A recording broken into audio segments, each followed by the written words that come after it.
Hello Newton Gate channels.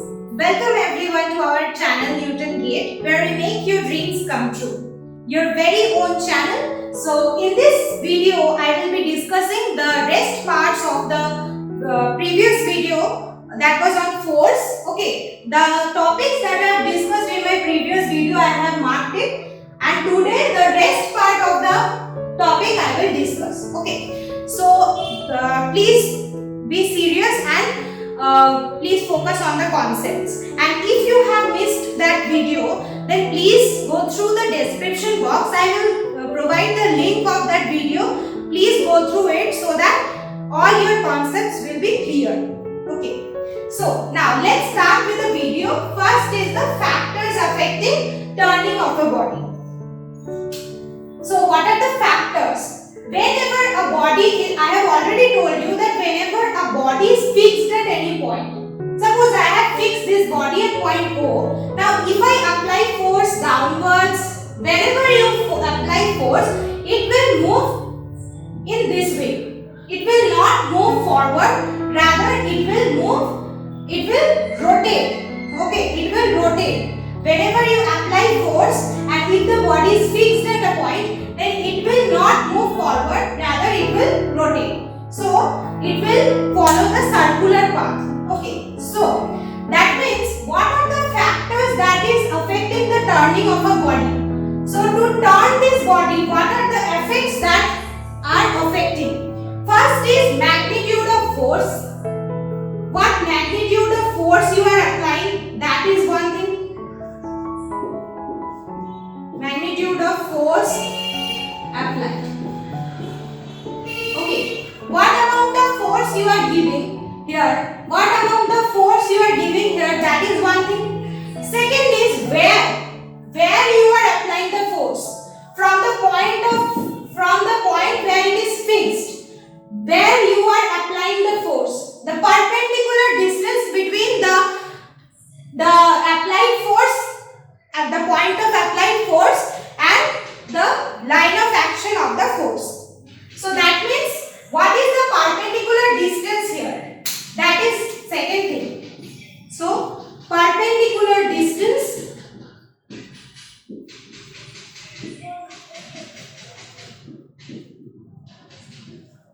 between the perpendicular distance between the point of application of the force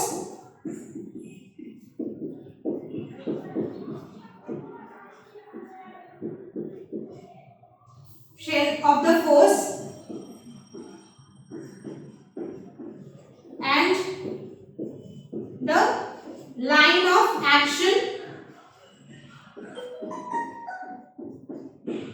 of the object.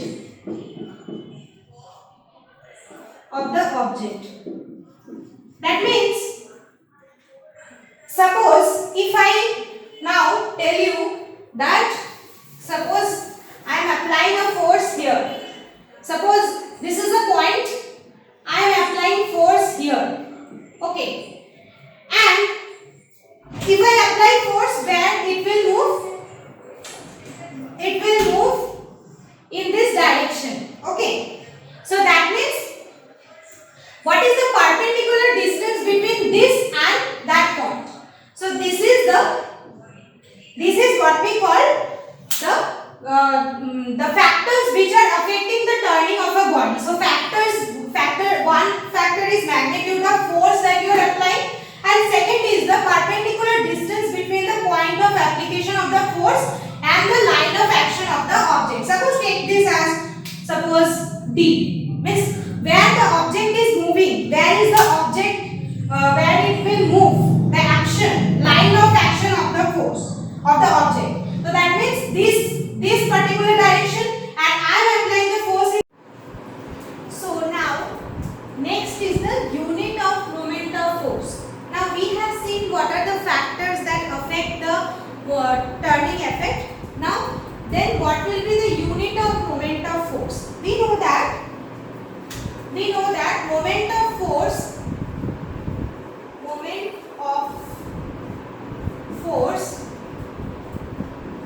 is equal to the force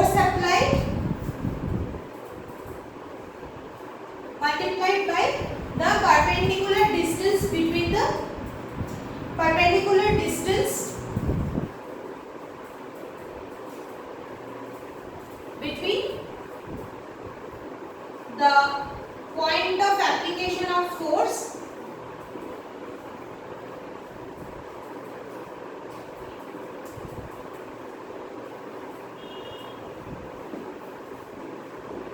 and the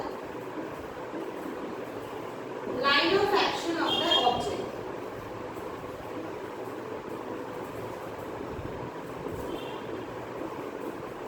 So from this particular formula, so what we can say about the unit? Unit is simply, what is the unit of force? That is Newton. So we have to write Newton, and then what is perpendicular distance? So in what is the SI unit of distance? That is meter. So this will be Newton meter. So moment of force, SI unit will be Newton meter. Okay, our next topic is, now if I say, suppose I have already told you that in your questions there may be written in kgf, that you know that what is kgf. We know that kgf, 1 kgf equals to 9.8 Newton.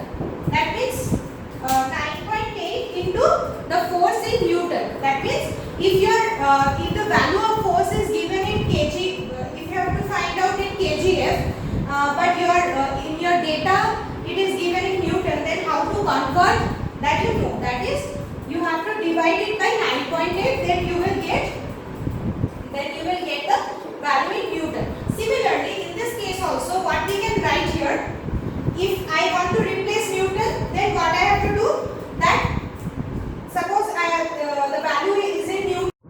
So if this value is given in, suppose if it is written that K means suppose your moment of force is written in kgf meter. In place of Newton, if it is written as kgf meter, then what you have to do, you have to simply 9.8 Newton meter. This will be similar to 9.8 Newton meter. Okay. So now another thing is, we know that force is also written in dyne.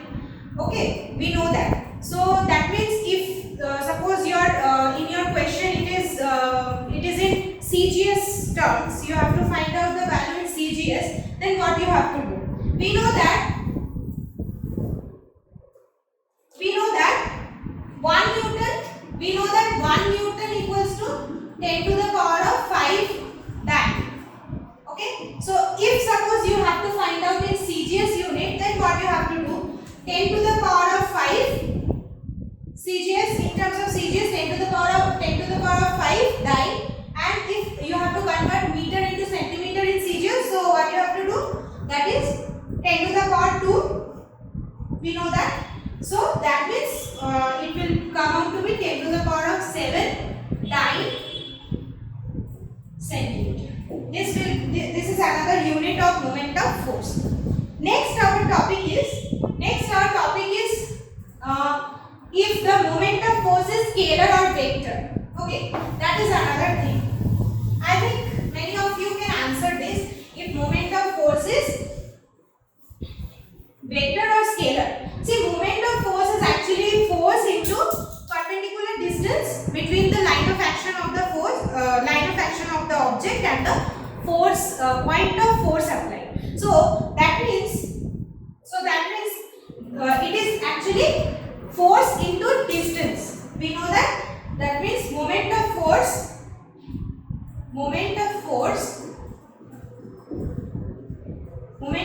is actually force applied into perpendicular distance between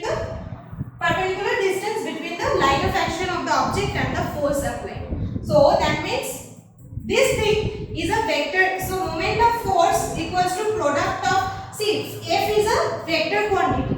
So that means product of vectors is actually the vector. Moment of force will be a vector quantity.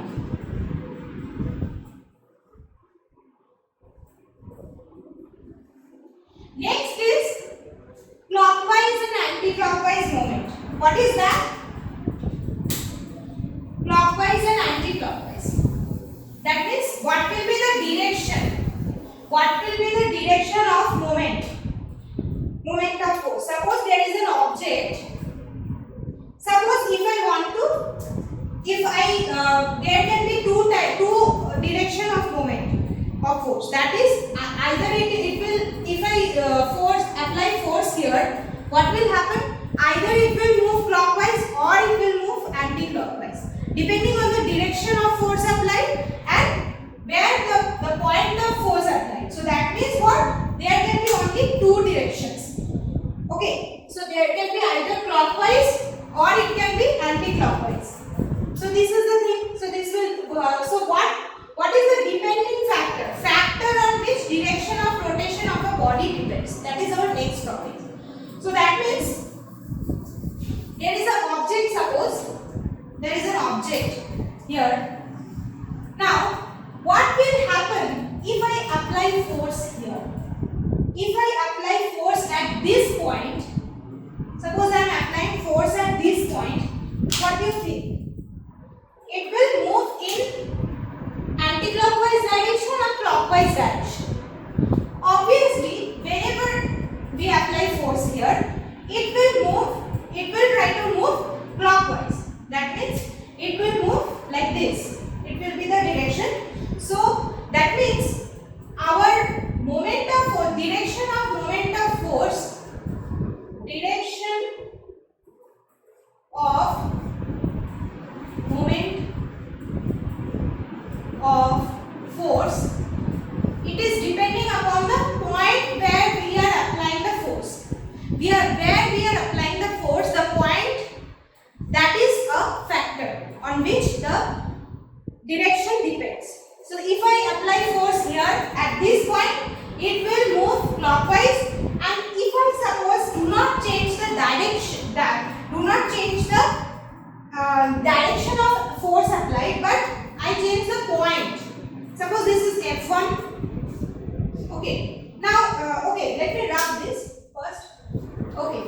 So we have seen if I apply force here, it will be clockwise. Now, suppose I am applying force at this point, but I am keeping the direction of force same, but I am only changing the point of force applied. Suppose now I am applying force here. So what do you think? It will move in which direction? If I apply force here, then it will move like this. That means anti-clockwise direction. Okay. So that means the direction of moment of force depends upon number one, point of force applied. Point of force applied.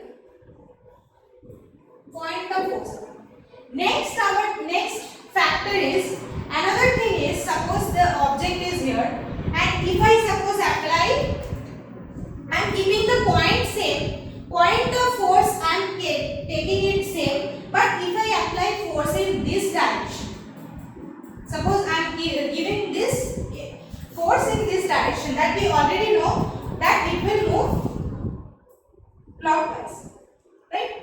Next is, suppose I am changing the direction of force applied. That means I am changing the direction of force applied. Now I am giving force from this side. So if I give force from this side, obviously it will move anti-clockwise. Obviously it will move anti-clockwise. So this is anti-clockwise direction. Okay. So our next point will be, what will be the next depending factor?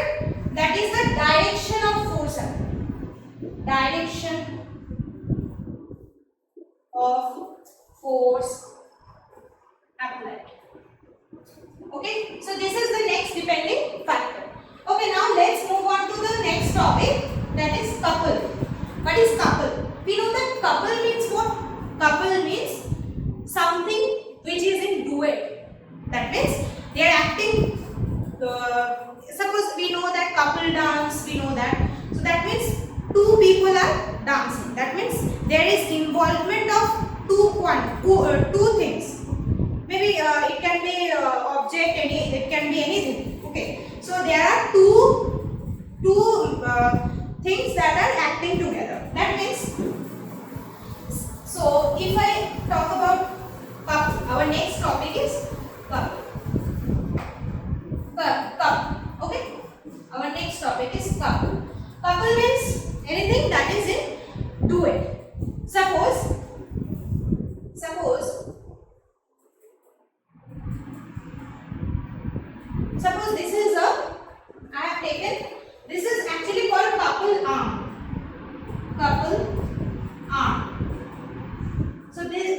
distance between A and B.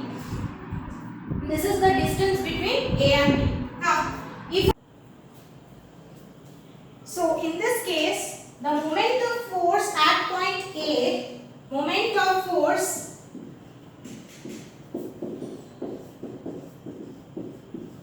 at point A is equal to the force, the magnitude of force into the distance between the point at which it is pivoted to the point where I am finding the amount of force. So that means this will be OA. This is the moment of force at point A. Next, if I want to find out the moment of force at point B, so what will be that? Moment of force at point B. That will be what?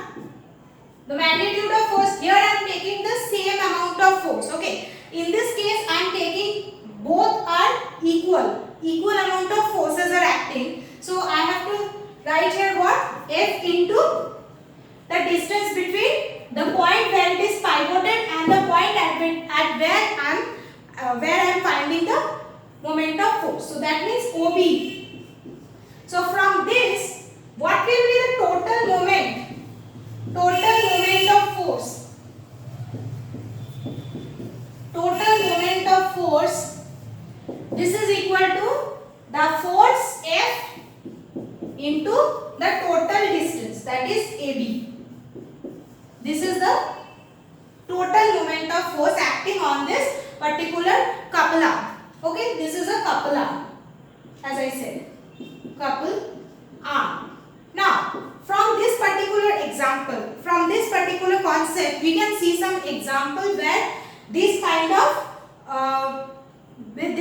concept is required. For example, many of you in childhood maybe may have used seesaw, right? Many of us, we have used seesaw, we have enjoyed riding on a seesaw. So many times it happened that, let's suppose me and my friend is sitting on a seesaw. Many of the times we have tried this thing actually. That is, we wanted the seesaw to be horizontal position. We had tried many a times. We have tried to like we have shifted some distance in the seesaw so that the seesaw remains horizontal. This thing we have tried many a times in our childhood. But what is the logic? What is the particular logic behind the concept of seesaw? Let's find out. How to find in which case the seesaw will be horizontal? Let's see. So like, for example, let's suppose there is a seesaw here. Okay? We can consider it as a couple arm. We can consider it as a couple arm. That this is a kind of seesaw and it is fixed at some point. We know there is a point where it is fixed. Now let's suppose there is a person sitting here. Okay? Another person is sitting here. Now, in which case this particular seesaw will be horizontal? How we can decide that, or how we can calculate that? Let's see. So this thing happens only when the moment at this particular point, let's suppose this is point B and this is point A, the moment this seesaw will be horizontal, seesaw will be horizontal only when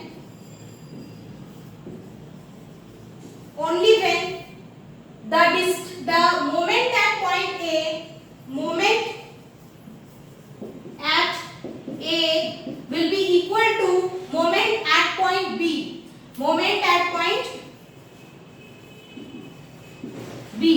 This is the requirement. To remain the seesaw in this particular position, in a horizontal position, what we have to figure out? We have to find out the moment. We have to see that the moment at point A, that should be equal to the moment at point B. So that means, how to do that? Let's take some examples. Let's take some examples here. For example, I am taking an example here. Let's suppose the person here, his weight is, let's suppose his weight is 50 Newton. Okay? And the distance between A and B is, let's suppose the distance between A and B is 10 meter. And the person here, sitting here, is having a weight of 30 Newton. Now, what will be the moment at point A? So, moment at point A, that is equal to force. What is the force? That is actually the weight of this person, that is 50 Newton. That means 50 multiplied by the distance between these two. Okay, let's suppose the distance between this,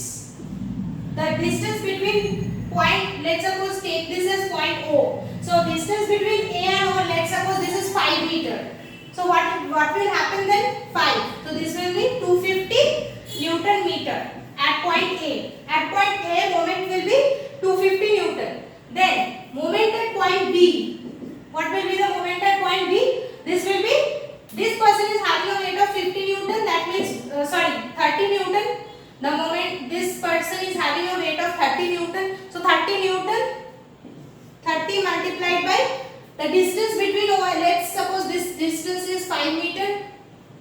So this means this is 5 meter, so this means this will give us 150 Newton meter, right? So here we can see that MA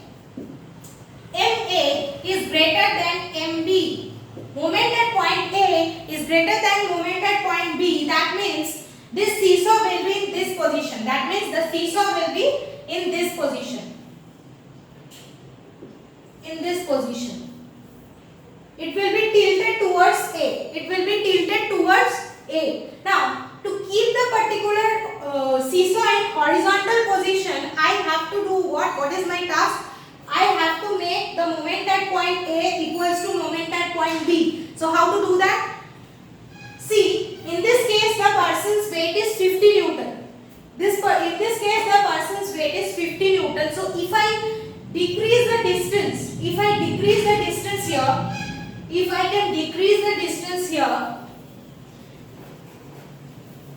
decrease the distance between point O and point A where the person was sitting, okay, actually the person was sitting here. So if I can decrease the person, if I make the person sit here, then what will happen? Let's suppose where it will give us, okay, so this particular, let's suppose this seesaw is having a length of 10 meter. So I want to make the two moments same. So that means I want MA to be equal to MB, so that our seesaw will be in a horizontal position. So how to do that? Moment at point A, we know the weight of this person. This person is having a weight of 50 Newton. So we can write here 50. And let's suppose at what distance I want to make the person sit. Let's suppose take this as X. Take this as X. Then MB. MB is having, the person B is having a weight of 30 Newton. So this is the force. That means 30. And this person is sitting at point, this person is sitting at 5 meter.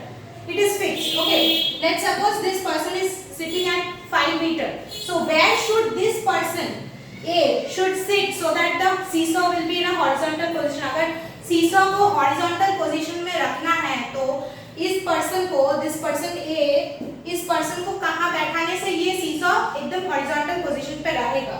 So that, let's suppose this distance, the distance between this person and the pivoted point is, let's suppose X. So that this will give us X equal to 30 into 5 divided by 50. So this will give us, that means this person should be kept at 3 meter from this pivoted point. 3 meter. If I want the two moments to be equal so that our seesaw will be in a horizontal position, then I have to decrease the distance between the pivoted point and the person A, and that should be equal to 3 meter in this case. Okay, so that should be equal to, this person should sit at a distance of 3 meter from the pivoted point, so that the seesaw is at a horizontal position. This is a very important concept. Please note it down. Okay, our next topic is equilibrium. Our next topic is equilibrium. Okay, before that I want to take another example here. Many of us have a door in our, not many of us, actually every one of us have any door. You have seen doors, that in this door what happens, the handle of the door is kept at the end of the door. Many of you have seen this, many of you have noticed this. Then what is the reason behind this? Why the handle of the door is kept at the end of the door? Why this happens? This is because of the couple. This is because of the concept of couple. How?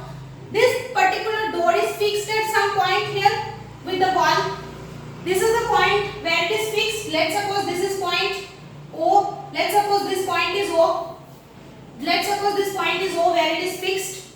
Now, if I want that we will apply a very less force to open the door or to close the door. If we want less effort to invest, then what will happen? If I want to apply less force here, if I want less force to be applied at the handle of the door, then what I have to do? The moment is same in each and every case. The moment of force is same in each and every case. Then what I have to do so that the force is less. So that means, to minimize the force, minimize the effort here, I have to increase the distance. I have to increase the distance because moment is equal to force into distance between the point pivoted to the point where I am applying the force. So this distance, if the moment is constant and I have to minimize the force, if I want to apply less effort to open or close the door, then I have to increase the distance here. Simple. So that means I have to apply less effort here. I have to increase the distance between the point of pivot and the point where I am applying the force. So this is the thing. This is the concept behind this. Next is the equilibrium. Concept of equilibrium.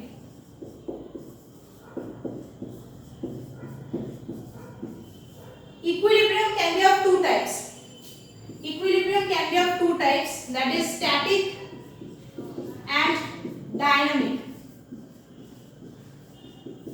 What is static equilibrium? Static equilibrium means, let's suppose a book is placed on a table. It remains on rest unless and until a force is applied on the book. Let's suppose there is a table here and there is a book kept on this table. This book is at rest until and unless we are applying a force, any kind of push or pull to the book, it will not move. Okay, it will remain at rest. So that is called the static equilibrium. Means where the object will be at the same position until and unless the force is applied. So that is called the static equilibrium. That means the forces, this is the force mg, and there is a normal force. These two are cancel each other. These two will cancel out each other. So this will give us that the particular book is at rest. That means this is called the static equilibrium. Static equilibrium means the resultant of all the forces acting in this object will be equal to 0. So this is called static equilibrium. Next is what dynamic equilibrium. Dynamic equilibrium means a body will remain in motion will be in a constant velocity. With a constant velocity, it will remain in motion until and unless an external force is applied on it. For example, a car moving example a car moving with